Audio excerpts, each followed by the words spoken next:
जी दादा मुंहिंजो नालो अयाज़ अली आहे, सांगी आहियां, पेटड़ जो रहवासी आहियां। दरअसल ॻाल्हि इहा आहे त मुंहिंजे भाउ जो क़त्ल थी वियो, उनखे क़त्ल करायो आहे पंहिंजी घरवारीअ। नालो छा आहे मुंहिंजे भाउ जो? ज़मीर अली नालो आहे। ऐं क़ातिल जेका आहे, जीअं माना घुराए ॿियो बि हमरा जेको मारायो वियो आहे मुंहिंजे भाउ खे, उनजो नालो आहे फौजिया ख़ातून नालो अथसि। ऐं दिलदार जी धीउ आहे ऐं दीदार जी भेण आहे, उहा बि सांगी आहे, सम्झी विया। ऐं जेको ॿियो मसइलो ईअं थियो त असां टाइम हुयो तक़रीबन 2 बजे हुयो राति जो टाइम। हीअ असांजे ॿाहिरि भॼंदी आई, अचो अचो अचो तव्हांजे भाउ जे मथां दर किरी पियो आहे। असां दर ॾिठोसीं त असां वाक़ई अचो ते त असां दर किरियल आहे। असां खणी भाउ खे लाड़काणे भॻासीं। भाउ असांजो उते फोत थी वियो। उन खां बाद में जो असां आयासीं, असां टीजा कया, जुमाणा कया, चांडाणा कयासीं, त माण्हू बि चवनि पिया त दर में इहो कीअं मरी सघंदो, सम्झव। उन खां बाद में 5 ॾींहं ते मां हिन ते प्रेशर, 4थे ॾींहं ते हिन ते मां प्रेशर रखियुमि त ॾे अवाल छा ॻाल्हि आहे। मां ॿिली बि अचे थी त माण्हूअ खे ख़बर पइजी थी वञे त का ॿिली आई आहे असांजे घर में घुमे थी पई। हेॾो मुड़ुस जे मथां दर किरियो आहे, तोखे इहा बि ख़बर न पई आहे त मुड़ुस जे मथां दर किरियो आहे? चए पई मूंखे इहा ख़बर न पई आहे। उन खां मां 5 ॾींहं ते हिन खां पुछा गुछा कईसीं त हिन उते बासियो कि फिलाणो शमन जो पुटु सिराज, उहो तव्हांजे भाउ खे क़त्ल करे वियो आहे।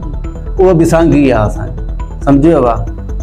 उन खां बाद में आया माण्हू असां ॾे, हेॾां होॾां क़ुरान बेड़ियूं मिठा आया, असांखे चयूं त फ़ैसिलो कयो। असां फ़ैसिलो न पिया कयूं, पर असांजे क़ुरान बेड़ियूं जो आया त असांजे 5 माण्हू ॿिया बि आया, उन्हनि बि असांखे चयो त बाबा इन जो मसइले जो हल कढो, हिकु तव्हां फ़ैसिलो कयो। तंहिंखां पोइ फ़ैसिलो कयोसीं ज़फ़र साहिब वटि, सांगी साहिबु, उन वटि असां फ़ैसिलो कयोसीं। असांखे 4 महीना गुज़री चुका। असांखे पहिरियों 2 लख रुपया उन्हनि अदाई कई, उन खां बाद में असांखे माना उहो मुंहुं न पाजनि। उनखे 4 महीना गुज़री चुका, उन्हनि ते चटी पई माना 30 लख रुपया, उन्हनि ॾिना सिर्फ़ु असांखे 2 लख रुपया। उन खां बाद में न असां सां राब्तो पिया कनि, न का असां सां मुंहुं आई पिया कनि। सरदार साहिब ॾे वियासीं, उन चयो त बाबा मूं वटि उन्हनि जो हाली नंबर न आहे। मां चयो बाबा नंबर न आहे त पोइ असांखे न का किस्त ठाहे ॾिनी अथई, न को फ़ैसिले जी लिखत कई अथई, सम्झी विया। पोइ हुन चयो त मूं वटि नंबर न आहे उन्हनि जो। मां चयो नंबर न आहे त असां मां हथु कढ त असां पंहिंजो बिलो वञी पाण कयूं, असां उन्हनि सां मुंहुं ॾियूं। उन्हनि चयो त साईं तव्हांखे मुंहिंजे तरफ़ां फुल इजाज़त आहे, जीअं वणेव तीअं वञी कयो। मां फ़ैसिलो कैंसिल थो कयां, मां फ़ैसिलो ख़ारिज थो कयां। उन खां बाद में असां तव्हां वटि आया आहियूं। तव्हांखे इहा ई गुज़ारिश आहे SP खे, DIG खे, सिंध पुलिस खे असां सां मदद कई वञे।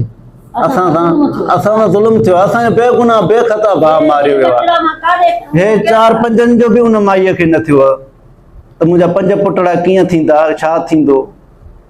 हुन माना इहा सोच न कई।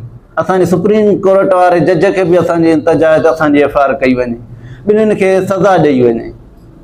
असांजी इहा ई गुज़ारिश आहे। उहा हिननि परणाए छॾी आहे। काराइप जो फ़ैसिलो न कयईं, सम्झी विया। काराइप जो फ़ैसिलो कयूं, अञा न कयो हुअऊं, उन खां अवल ई माना हुननि परणाए छॾी आहे। मां पई चवां भाउ त असां FIR पिया चऊं, असां कयूं, असांखे दड़का ॾिनऊं, चयूं त बाबा तव्हांखे एतिरा पैसा आहिनि जो तव्हां FIR कंदव। असांखे रहाईंदो मां तव्हांजो फ़ैसिलो कंदुमि। असांखे रहाईंदो माई परणाए कढी फिटी कई। पंहिंजे भाउ परणाई, पर टेक त हिन जी हूंदसि न भाउ।